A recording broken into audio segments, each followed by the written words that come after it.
So now we're getting into the nitty-gritty of African history because we're going to talk about going back in time into the ancient times of Africa.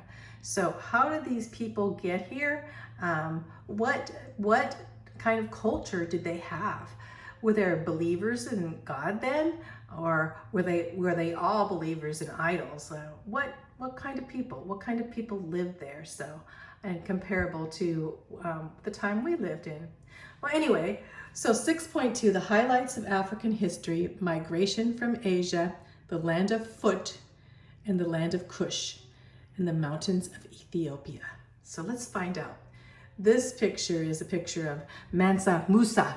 Mansa Musa basically what brought in the Arab culture later on, and we'll be talking about him in history. Migration from Asia. Ham's sons. So we're talking way back, goes way back to Noah's time. And guess what? They're still named after Ham's sons, Ham was one of Noah's sons. So we had Ham, Shem, and Japheth. Ham's sons were known to go into Africa. And we know because even now they call these names certain areas of Africa. Mizraim, Phut, and Kush. And they migrated from where? The Tower of Babel. Remember the Tower of Babel when all the people were given different language because God was judging them for trying to be humanists and build their tower to heaven? Anyway, that story's in the Bible.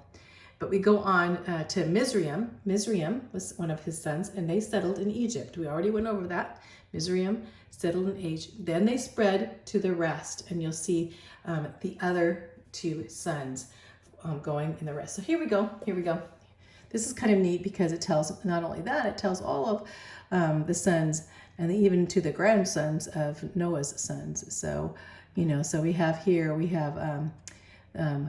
Cush coming this way and Cush migrating this way. We have Mizraim, one of Ham's sons this way. This being Africa being called the land of Ham because a lot of Ham's descendants went to Africa, and Phut, these all three being Ham's sons. And here we have Aram, I guess. But anyway, and we have, these are other, if you go up here, we have Gomer, these are all Japheth. So just to know. The land of Phut. The land of Phut, one of Noah's sons, was the fertile Sierra. So whenever you see the land of Phut or Put or Libya in the Bible, so basically these are just another names for Phut. And that when you think of Phut, you think of what? Sierra. How are we going to remember that? Well, you can see your footprints in it, maybe. I don't know. So here's actually a picture. It's usually by Libya. Even the common country today is Libya. But the Sierra was not always desert. In fact, this whole area is the size of the United States. The Sierra Desert is huge, but it was a green and fertile with many streams. We know that just by the archaeologists that went in and saw they used to have exotic animals like elephants and giraffes and rhinos and ostrich living in this desert area, which they could only live in a savanna climate. So this must have been a savanna climate until the climate, we talk about climate change, until the climate changed and it turned into a desert area. So anyway, hunting, farming, and herding were common back then with Phut, because it was a green and fertile land at one time. So here's some archaeological evidence of people that were the people of Phut that lived in this area at that time. They had a lot of people. Now there's like a ghost town. There's who wants to live in the Sierra Desert? Not too many people, okay? Very little water now. Like I said, that one picture with water is very rare. So anyway, let's go on. Skilled artisans. So Libya, we're talking about the Libyans or those people of Phut. And anyway, they painted scenes on rocks in the Sierra, so we know quite a bit about them just by what they painted. And they made musical instruments, and pottery and jewelry. They domesticated cattle and goats and sheep. They herded sheep and cattle both, and goats. Well, and they also had an organized political and social life. Foot means bow. And so, indeed, they were skilled with bow and arrow. And so the men from Foot served as mercenaries to other. Mercenaries means they hired them for their armies because they could shoot those bows pretty good. And they had those weapons, so they'd hire them. Egypt employed Libyan bowmen to fight some of their wars, the Egyptian pharaohs. So here's a picture of the Libyan bowmen. Someone made that anyway. And here's another picture down here. You see how they led these guys into war. See, kind of a primitive people at that time, but into war. But boy, they could shoot the bow and arrows. Foot, we're talking. Now we're going to talk about the land of Cush.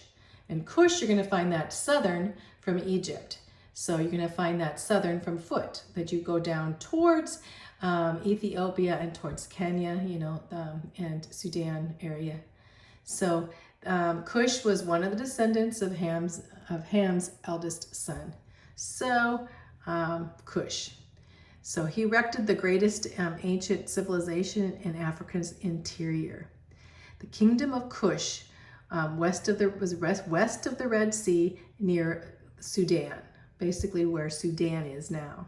The Cushite merchants sent caravans of gold, ivory, and precious stones and works of art to trade. So they were big traders. Pianki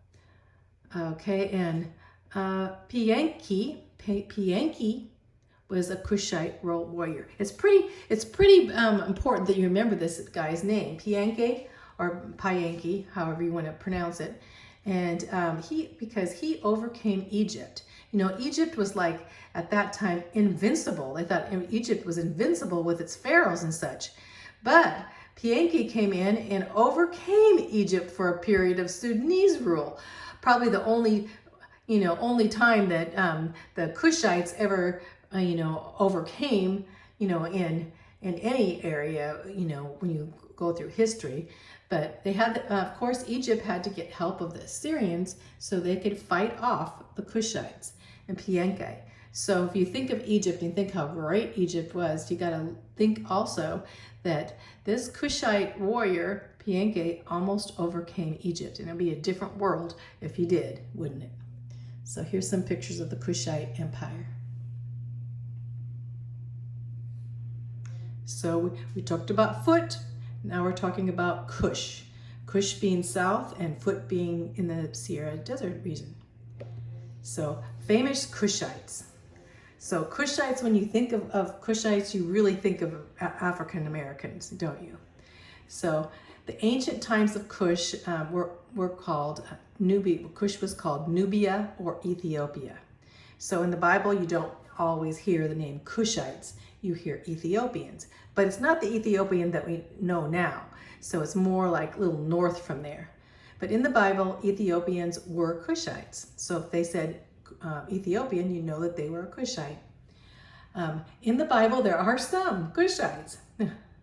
Ebed-Melech, who is he? Ebed-Melech was a guy in the Old Testament during Jeremiah's time. In Jeremiah, they were persecuting the Israeli king, Judah king at that time, Zedekiah, put Jeremiah in pits, and Ebed-Melech came and pulled him out and helped him. So he was considered this good Cushite that would help Jeremiah, loved Jeremiah. And Jeremiah being a prophet in the Bible. So the Ethiopian eunuch, and that was the time after Christ when Philip, one of Jesus' disciples, went. He was going into the desert area, and he saw this Cushite guy, Ethiopian, riding his chariot. And stopping there, he saw that he was reading the scrolls of the Old Testament, where it was talking about in Isaiah about Jesus, but he didn't know Jesus. And so Philip sat down and gave him the gospel and told him how it related, that this had happened with Jesus Christ. And we know the Ethiopian eunuch got saved, and then he went back to the Kushite empire called Ethiopia then, and shared the gospel. And many came to the Lord. And knowing Jesus Christ, he brought the gospel, the Kushite Ethiopian eunuch, to the queen of Candace of Cush. He brought the gospel to the queen of Candace of Cush, and Philip had led him, and not only that, all of Ethiopia to hear the gospel at that time. So he was the first African on record to come to Jesus. That's important. You might have you attest. He's the first African, and he carried the gospel to native Africa, and then there was a thriving Christian church there. Also, another Cushite, and that's not talked about very much, is Moses. This looked like David, but it's Moses, supposed to be Moses' wife, Zipporah. It says that she was a Cushite. You know, even though she lived in the desert then, that she was considered a Cushite too. Kingdom of Axum. Pretty important, because when you think of a Christian kingdom, yes, there was a Christian kingdom during this time, the Kingdom of Axum. So this is on Sabea, the east coast of Cush, where modern Ethiopia is now. It was called Axum. It was formerly called Abyssinia, Seba, or the Kingdom of Axum. Just remember, this is a Christian kingdom. And the Cushites and the Semites crossed from Sheba in the Arab Peninsula in this area. And this is where the Queen of Sheba brought precious stones and spices from this area to Jerusalem, where the King Solomon was. So just remember this. And it was probably like 200 AD after Jesus. So they had heard the gospel, maybe the Ethiopian eunuch. So here we have a picture of some of the architecture there during this time, and the king of Axum even. And here we have pictures of this king through here. It looks like, but it was a Christian kingdom. And this is supposed to be the Queen of Sheba. The Ethiopian church, we're still talking about Cushites and Ethiopians. This was the ancient kingdom of Axum. So this area, the Christian nation since AD 300. I think I said AD 200. Well, some people say 200, but they have 300 down. And so you have this kingdom here. And now they're saying, how did the Ethiopian church start here? Well, it could have been the Ethiopian eunuch, but during this time, there were two Christian youths, two young people, probably you guys' ages, two young men, two young boys, and they were on a boat from Rome. And they were shipwrecked, and they were taken as slaves to Ethiopia. Odysseus and Frumentius. Anyway, Odysseus and Frumentius, as they were shipwrecked, they were taken in. They were the slaves of the people there, and they preached the gospel in the court of King Ezana. King Ezana was there, and multitudes started coming to Jesus, because King Ezana believed in the Lord Jesus Christ from these two young people that preached the gospel. They have this whole story written down. It's quite a deal.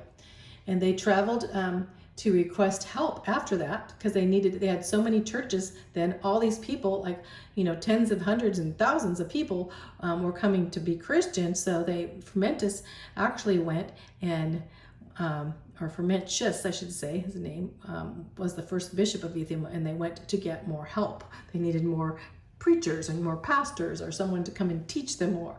So the Ethiopians defended their faith when the Muslims came. So what happened then later on in the year 500 AD, Muslims came, and that's what we're going to talk about, when the Muslims came. But Ethiopians defended their faith, and they would not give up their Christianity. Even though they were cut off from the mainstream Christianity, they didn't get a lot of support from the Christians, because they were so isolated, until the Portuguese explorers came, and then more missionaries came in 1520, which is it's like 1,000 years later. So they fought off the Muslims. But here we have, this is supposed to be a picture of the two boys sharing the gospel. Early Christianity in North Africa. So in North Africa, now we're talking about up towards the northwest of Africa. And it was a central area of Christianity in the first century. The first century is right after Jesus died and rose again. Not too long that Christianity spread to Africa. Rome ruled northern Africa at that time. And so the cities there, of course, we know Alexandria was in Egypt. Cyrene was in Libya. We know about Cyrene, Simon of Cyrene. He was from this area of Libya through where the Sierra Desert is, and he carried Jesus' cross. Here's a picture of Simon of Cyrene. The men compelled by Romans to carry the cross of Jesus of Nazareth as Jesus was taken to crucifixion according to 3 synoptic gospels. So basically, yes, this man from Cyrene, African, carried Jesus' cross. And then he became a believer and went and spread the gospel. I have to add that.